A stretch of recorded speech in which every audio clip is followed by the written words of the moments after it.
Welcome to the Power Lunch live on LinkedIn. Sorry about that. We have a little bit of a technical issue, but welcome to the Power Lunch live on LinkedIn. This is Rhett Power. I'm Rhett Power, your host. We are on LinkedIn Live today, which is a lot of fun. We also simulcast this on Facebook, YouTube, Twitter, and that's it. But it's a lot of fun to show.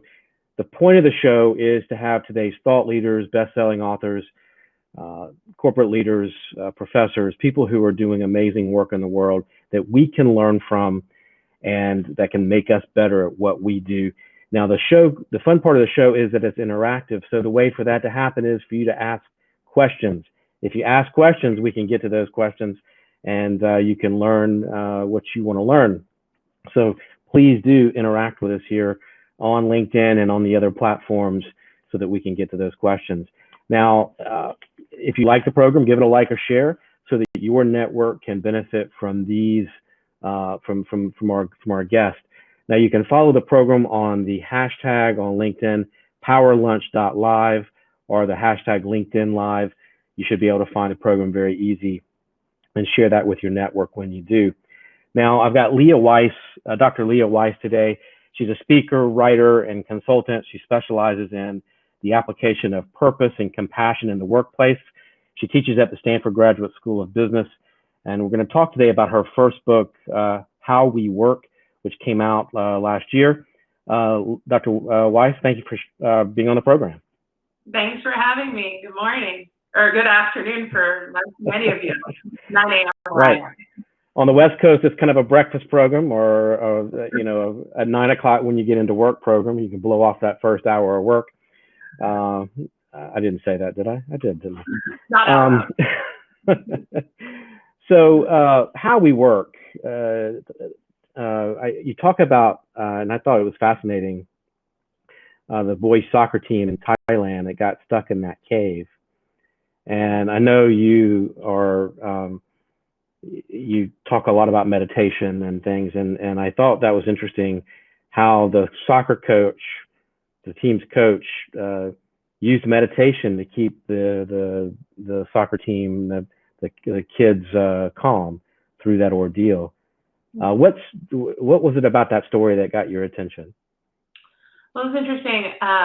The Thai cave rescue happened a few months after my first book came out, and one of the NBC writers who had interviewed me about workplace culture was then covering the story and remembered that I had talked about the physiology of meditation. So she reached out to me with a bunch of questions for her piece about the role of why meditation made a difference in the survival of the team. And then actually an editor from Hachette, one of the big 6 publishers, read the interview and reached out and said, would you be willing to write a book about this?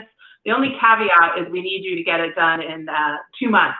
And meanwhile, the first book had taken me like a year and a half and, I had babies along the way. It was an epic project. But I said yes, for me, the thing that I really wanted to do was to take as a jumping off point, understanding the dynamics of how the team worked together, how the coach led them, how meditation factored in. But my caveat was, if I'm going to write this book, I also want to take it as a metaphor that the readers may not find themselves trapped in a cave with a question mark on whether they're gonna survive. But everybody will someday have our own metaphorical cave.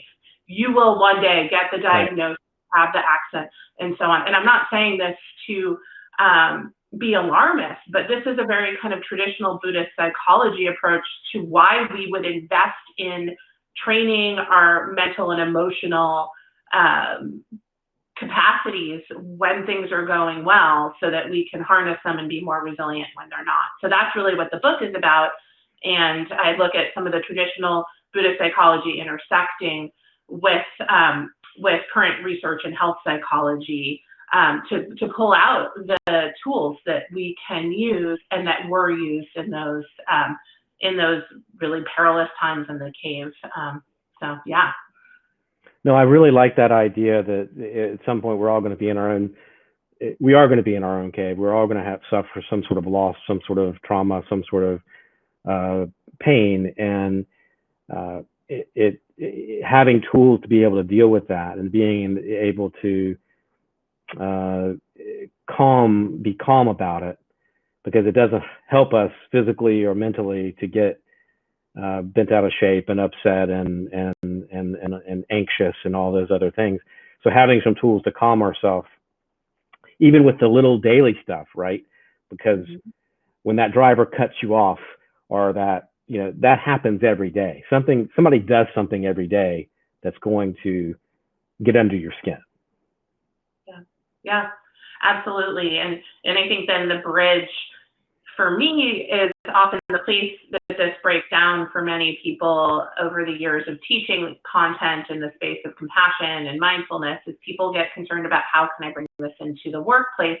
I want to be a compassionate person. I want to be self-aware, but that's, for many people, kind of the most confounding question of what does it look like, especially if they haven't had models of working in organizations and being led by leadership that's clearly asking similar questions.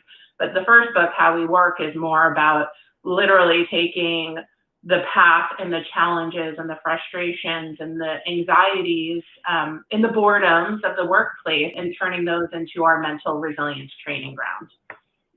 What's the difference between I'm always fascinated by this question, and if people really understand the difference between mindfulness and compassion. Is there how would you describe both, and because you want both in your culture, in your company? Yeah, I mean, there's two definitions of mindfulness I go with. They're similar. One is the intentional use of attention. So, or intention and attention and an attitude together. And the attitude would be curiosity and non-judgment. So of course you would want your employees to be intentionally using their attention, or they're really doing who knows what at work, right? That's kind of the mindfulness about woo or something outside of work. And it really is about training our fundamental, most important tool, our attention.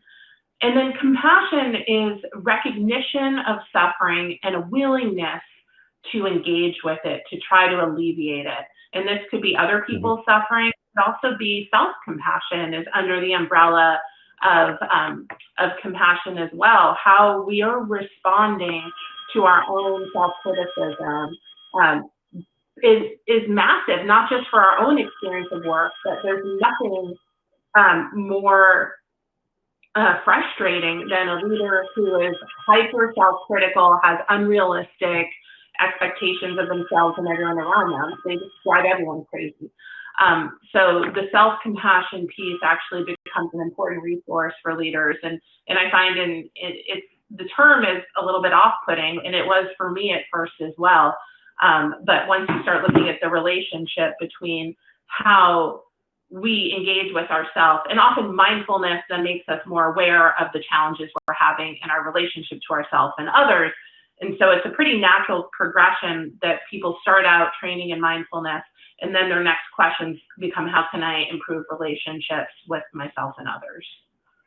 How do you, as a leader, because I hear what you're saying, I completely get it, but I think sometimes, particularly in the environment that we're in right now in society, politically and culturally, those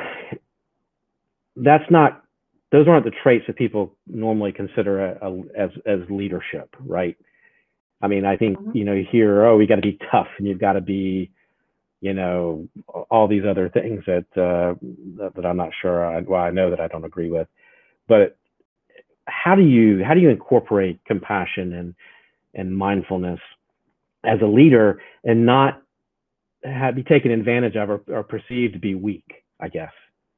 Yeah. No, it's a great question.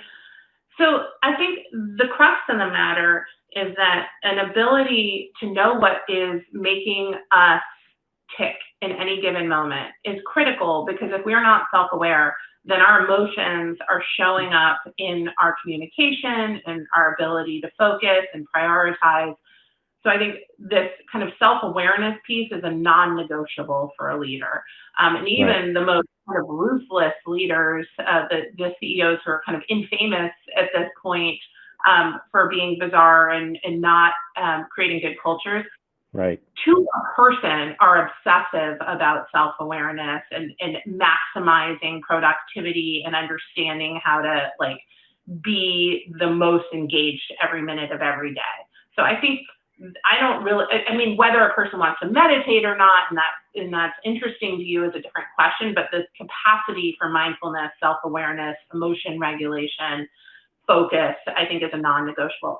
Compassion, it's interesting because it comes back to how you define terms, and it is really important to understand that recognizing that someone else is suffering doesn't mean that you're an enabler. It means, let's say you have an employee who is dropping the ball and their whole team is suffering as a result. People conflate saying a compassionate leader would say yes and ignore it. A compassionate leader would probably call them out with compassion and sit them down and try to understand. One-on-one, not, but yeah, just. And give them clear boundaries. Like we had Jeff Weiner, the CEO of LinkedIn, into my class last year. And one of the topics discussed with my students was, how can you fire someone compassionately? And he insisted that in fact you could. And if you did, then they would never be surprised. They would know where they were falling short. They would have been given an opportunity to close the gap, and they would know what the outcome would be if they didn't close this gap and follow that action plan. But I think as leaders, it can be hard to have that tough conversation, right? We want to outsource it, bring in someone from HR to do it, or let their direct manager handle it, when we know that we might be the best person to have that conversation, or to ensure if their direct manager is having it, that they're having it in a way that's not that's not falling short from candor and respect. Right. What is that brings up two questions to me then. So how do you put this in sort of practical terms? How do you put this into a culture, right? Let's say I realize that I want to work on this in my culture, that it's lacking, and that maybe I haven't been the best example of that in my business. Particularly as a startup, and culture is not always the first thing that you work on. When I've done startups before, and you're running 1,000,000 miles an hour, and you're hiring, and you're right, and then all of a sudden you have a problem, and you say, okay, I realize I have a problem now. I need to make some changes. How do you go back and take a time out and then say, okay, I've got to work on some of these things in my culture? I mean, that puts you sort of in a vulnerable space, right? To say all of a sudden, I've made some mistakes. I want to lead a lot better, and this is what I need to do. How do you put these elements into a culture, I guess? Well, I would say you're actually way more vulnerable, particularly if you're a startup trying to attract talent. If word gets out that you have a bad culture and you're not dealing with it, you're not going to get people you want to hire. So you are much more vulnerable to ignore it.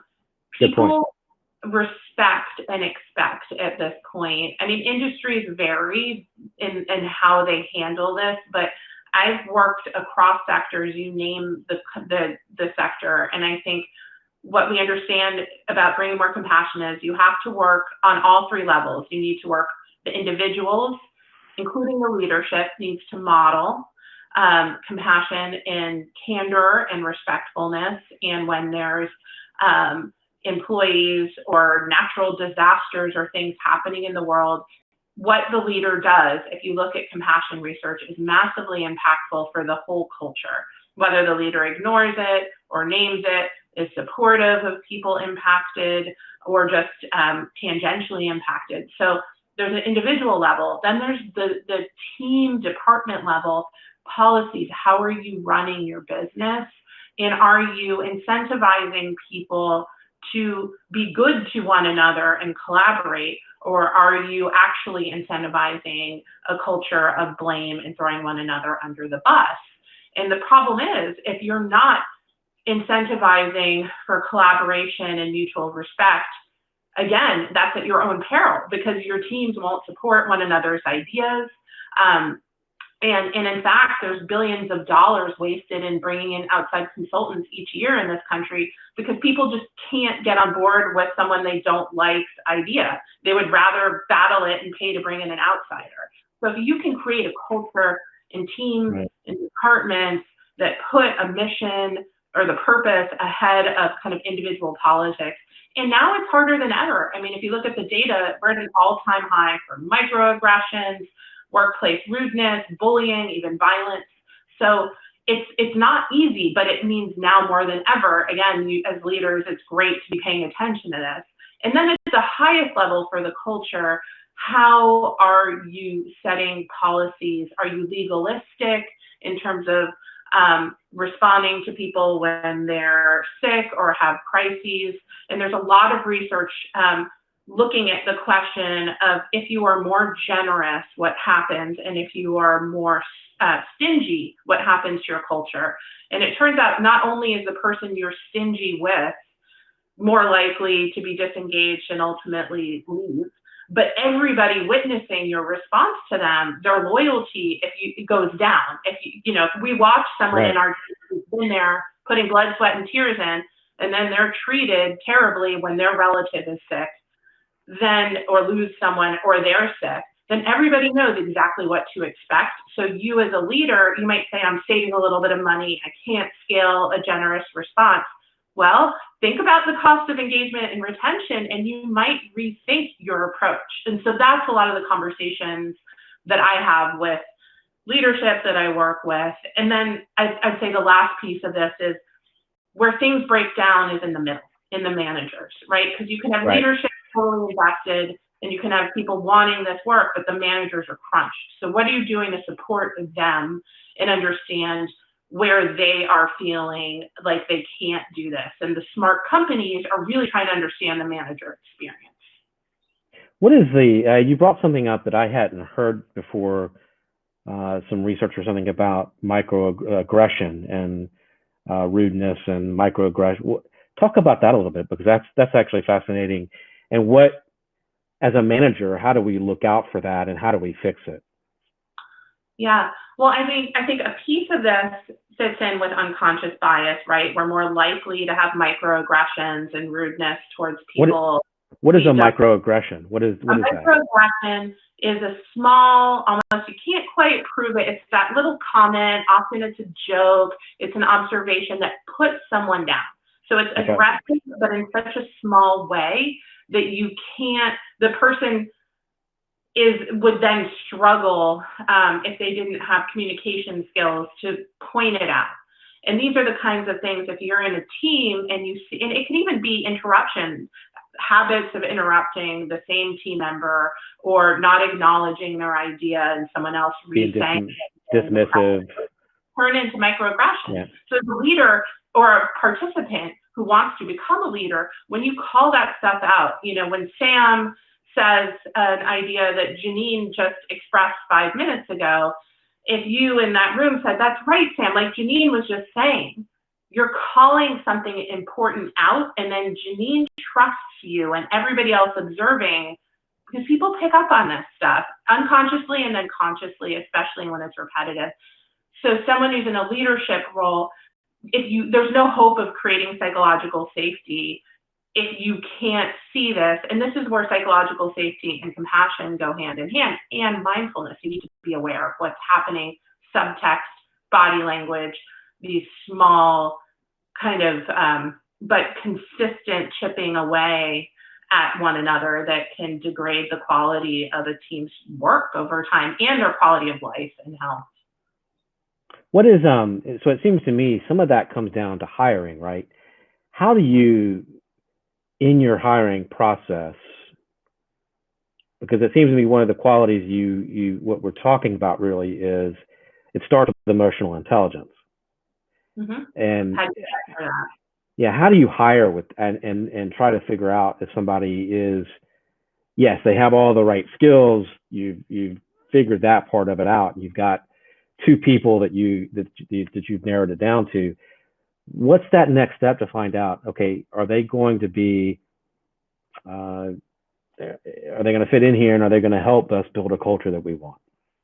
Yeah, I mean, so the worst thing to do in any sort of interview is ask people hypothetically how they would handle a situation. Because even though we don't mean to, I mean, if we know one thing from social science, it's that we are not accurate reporters of hypothetical woods, what we would do in a Oh God, scenario. I've been so guilty of that.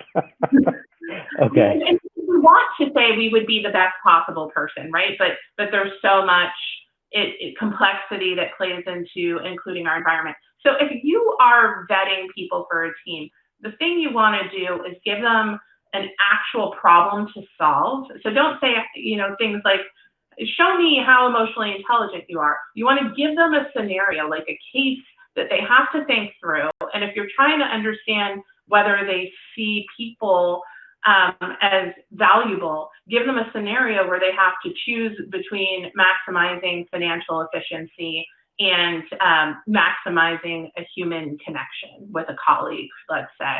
So give them a scenario that they have to puzzle through. Not that there's a right or wrong answer, but you'll see if they completely omit the people side and skew only towards maximizing the efficiency, that tells you something about how they think that isn't, and in fact, I used to teach a case about a hiring case at LinkedIn that was using questions they don't use anymore, but it was doing something similar to that, where you put the interviewee into a scenario where a hypothetical, they have to solve the problem. What would you do if this colleague was stuck and here's your constraints? How do you answer it? That was how LinkedIn approached seeing where people would go with that. And so I wonder, did people answer it thinking did they answer it based on what they think the business wants, or do you want somebody that's going to say, okay, maybe the business wants this, but ethically, I can't. Yeah. I mean, and I like where you're going with this now, because this is where you're testing for candor and mindfulness too, right? So in the interview, is someone willing to put their on the table, being self-aware of, well, I could see this scenario, but you'd be weighing these two things, and that's complex. So you're seeing there's self-awareness about what they're struggling with. There's awareness of a competing resource between people and money. And that, to me, is really the best that you can do. I mean, interviewing is notoriously problematic. Doing well at a job is not the same thing as being a good interviewer, which is part of why we need to be really taking tasks more seriously as an option. And a lot of companies do this. There's massive amounts of tasks as you're onboarding, and not just rote tasks, but give us a presentation, giving someone a work task that's like what they would do, rather than just asking them to talk about the work. Yeah, that's brilliant. I think that makes a lot of sense to me. And it also, you start to see what they're going to be like, right, in a real environment, and maybe even team them up with somebody on the team, right, on the team that they're going to work on, and that makes a lot of sense. Now, is it something there too where you give would you recommend like team hiring too, so that everybody can get a sense of that person? I mean, I think a few things are critical best practice. One is have very clear criteria before you start interviewing people, because this is a place unconscious bias can seep in. And the more clear we are on our criteria, then we need to be more meticulous when we're saying, I just don't like that person, or they don't seem like a fit, or those kind of things, like, because they kind of, yeah. Criteria. I think at least part of the interviewing process needs to be interacting in a group that the person would be working with.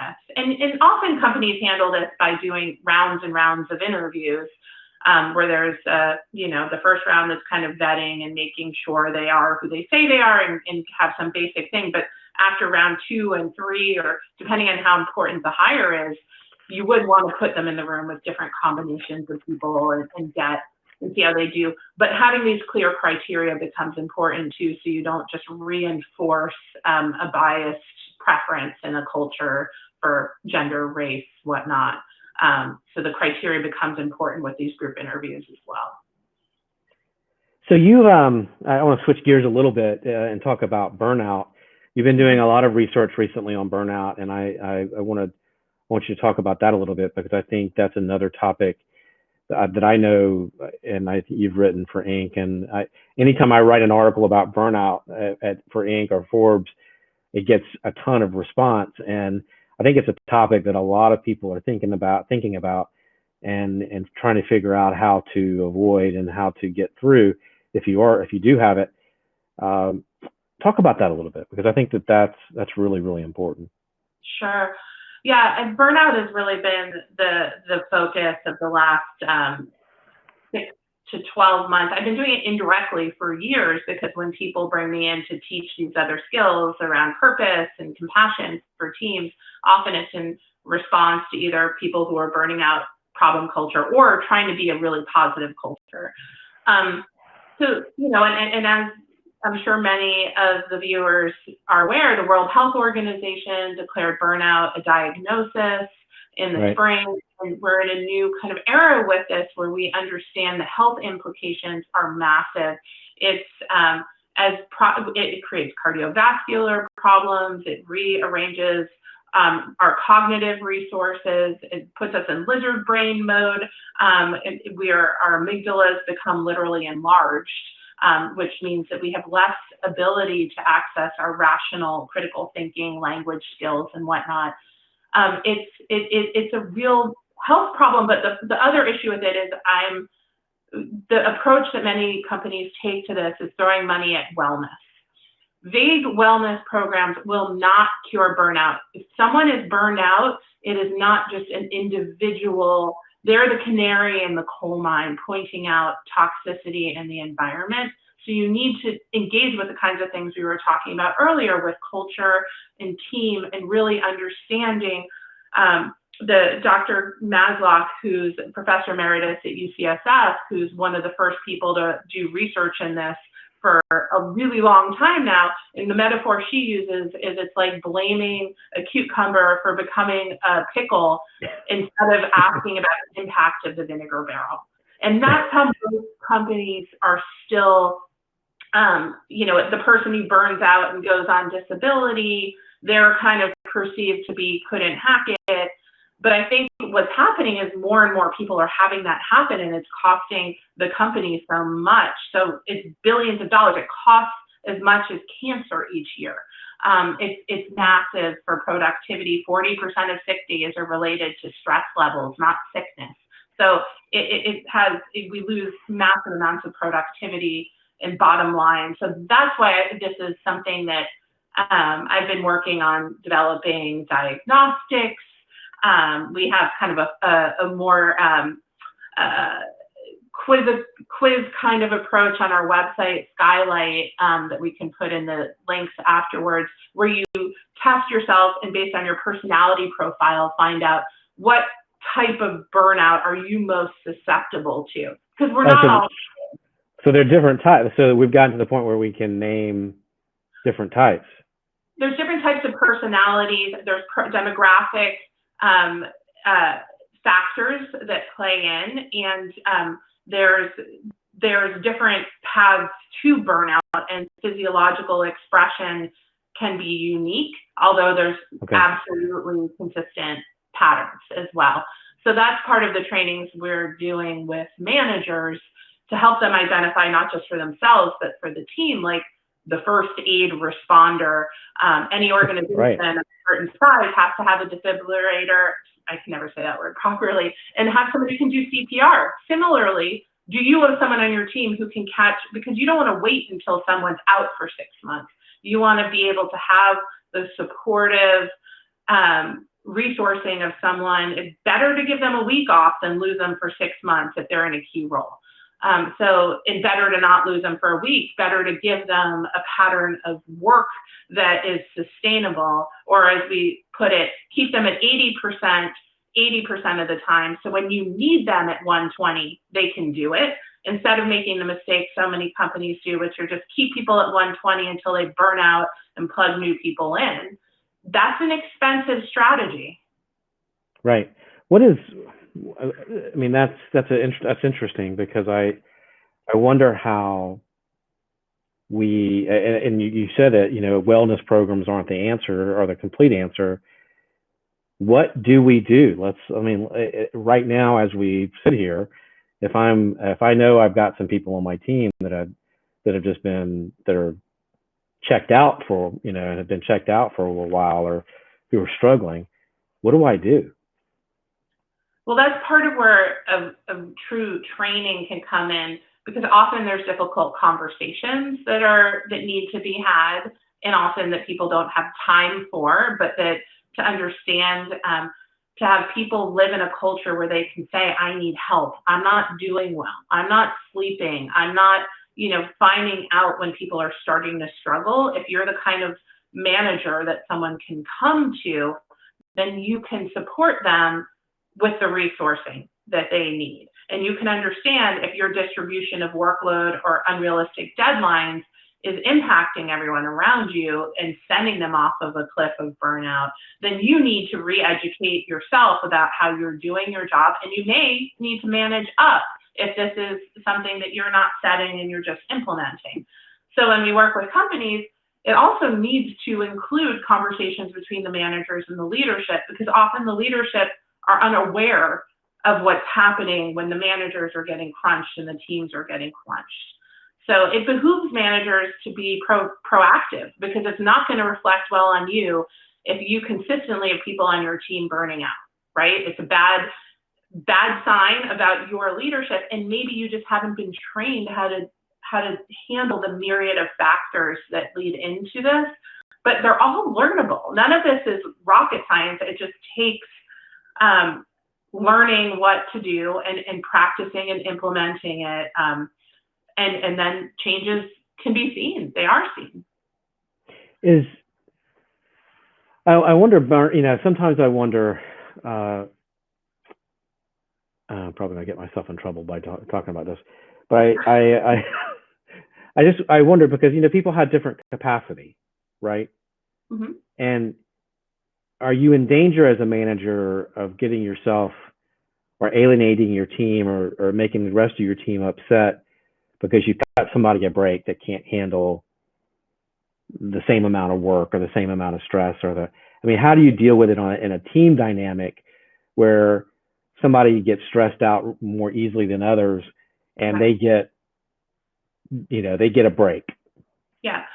Well, and I think this is where it circles back to the compassion conversation, that you need to understand what are the key pieces of the role. And if a person ultimately can't perform those functions, then you need to compassionately engage with them and talk to them about it.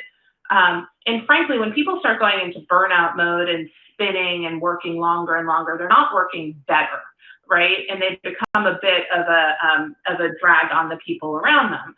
So you need to understand not everybody can thrive in each role. And if you look at it from the perspective of helping a person identify what they're good at, where they should be, and you support them directionally there, it's not a long-term solution to have someone who can't do what's needed of them on a team. But right. People need breaks. And a great example of this is the military, right? Who has studied performance and invested more in performance research.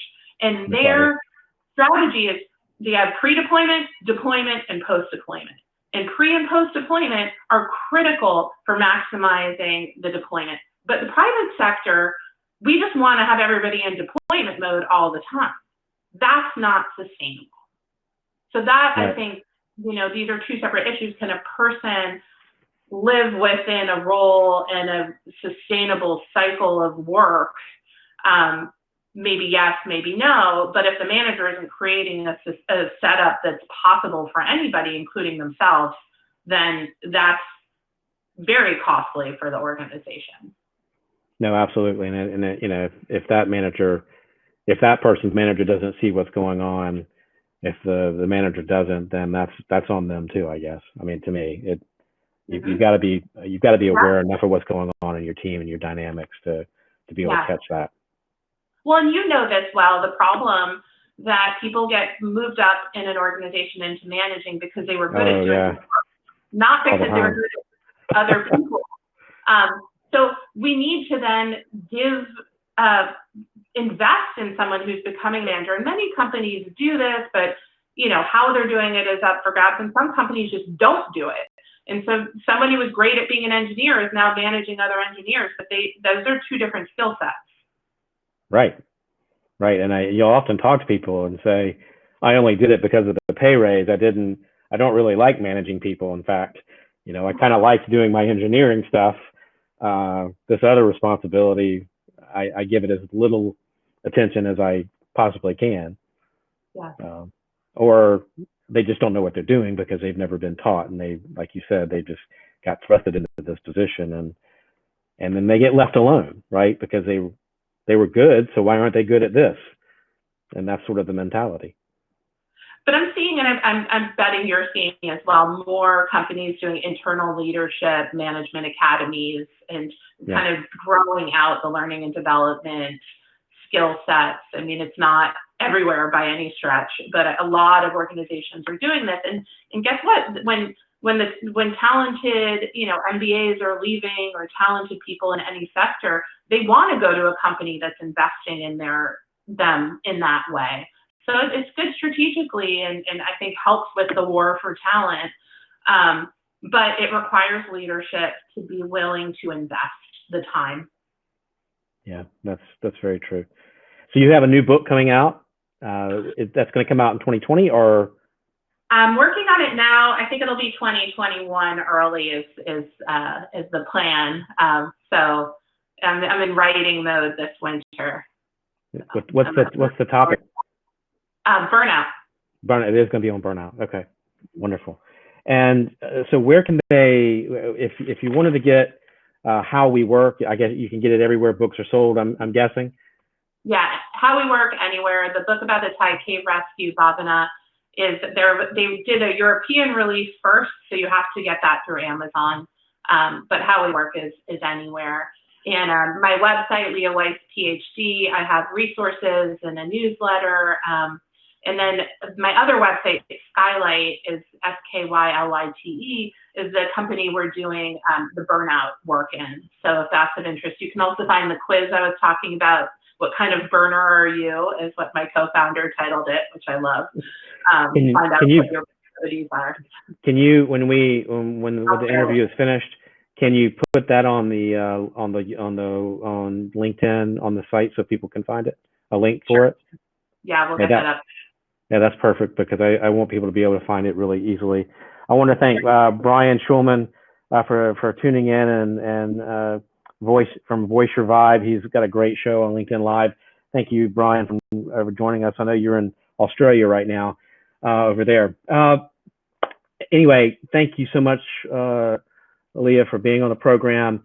We've got a great lineup this week. I've got Liz Gilbert from Eat, Pray, Love on Wednesday with our sit-down chat. Wonderful interview and wonderful person. Got Light Wallace. I've got Melody Gottfried. So we've got a wonderful lineup. If you want to check out the lineup on the program, please go to powerlunch.live, and on the website you can see our upcoming schedule. Next week we're going to be at the Global Venture Summit in Luxembourg. I've got Snoop Dogg. I've got Billy Zane. So we've got just an amazing lineup the next couple of weeks. And thank you for spending your morning with us on the West Coast, your midday here on the East. And you guys have a great day.